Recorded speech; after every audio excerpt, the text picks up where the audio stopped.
Hello guys! Yan pala kayo. Nanonood nga pala kayo ng Buhay sa Cruise Ship. Ako nga pala si Rinel Banda. At ang ating bibisitahin ngayon ay ang True Laundry. Yan, mahilig pa kayo maglaba? Sige, puntahan natin yon.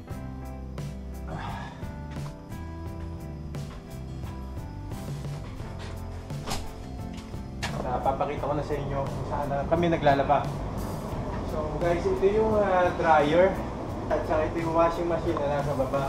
Napakalawak, napakalaki, napakadami ng washing machine. So bakit dalawang washing machine ang ginagamit ko? Kasi yung isa sa decolor. Siyempre ayaw natin mahalo yan. Ayan, equalin natin siya. Kung gusto nyo ng libreng sabon, dito po kayo kumuha. Bali yung sabon niya guys, liquid soap po. Ayan, ito po.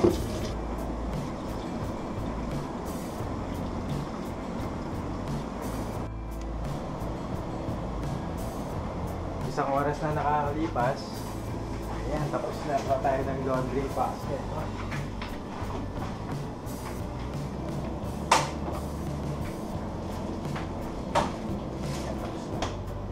Natin.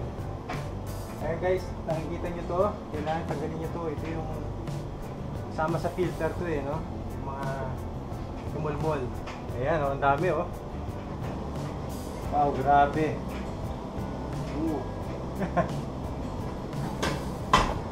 Ayan, malinis-linis na siya. Salpak ulit natin yung filter. Ay, kasama natin dito ulit oh, si Rodel oh. Hello! Ayan, kaway muna Rodel. Lalaba ka ba? Magkuha na kasi dryer ko kanina.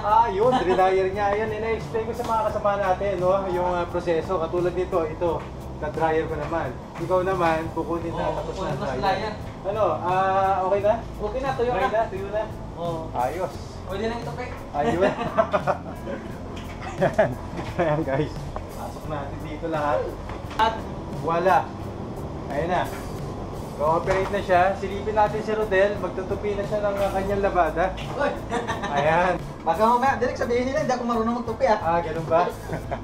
Kung natatandaan nyo sa last episode na ginawa ko po, siya po ang aking matikas na barbero dito. Uy! Thank you! Nakakataba ng puso.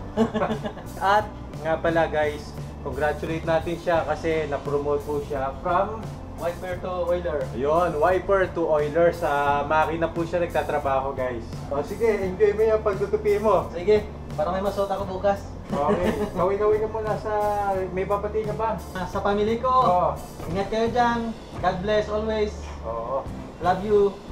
Sa family niya, napakasipag niya po. Grabe. Biro mo, araw-araw nagugupit.